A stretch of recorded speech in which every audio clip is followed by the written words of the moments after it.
শিগগিরই শান্তি চুক্তিতে একমত না হলে ইরানের জন্য খারাপ সময় অপেক্ষা করছে বলে হুঁশিয়ারি দিয়েছেন মার্কিন প্রেসিডেন্ট ডোনাল্ড ট্রাম্প। ফরাসি সংবাদ মাধ্যম বিএফএম টিভিকে দেওয়া সাক্ষাৎকারে ট্রাম্প কথা বলেন। চুক্তিতে পৌঁছানোর ব্যাপারে যুক্তরাষ্ট্রের যথেষ্ট আগ্রহ রয়েছে বলে উল্লেখ করেন তিনি।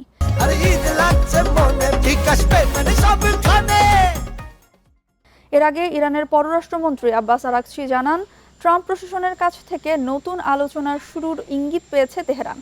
তবে ওয়াশিংটনের আসল উদ্দেশ্য নিয়ে তাদের অবিশ্বাস রয়েছে বলেও সতর্ক করেছেন তিনি। আল জাজিরা জানিয়েছে, হরমুজ প্রণালীতে যান চলাচল ব্যবস্থাপনার জন্য একটি অবকাঠামো তৈরি করেছে ইরান। এর মাধ্যমে নৌযান থেকে টোল আদায়ের পরিকল্পনা রয়েছে দেশটির। এ প্রকল্প শীঘ্রই চালু করা হবে বলে জানান ইরানের রাজনীতিবিদ ইব্রাহিম আজিজি।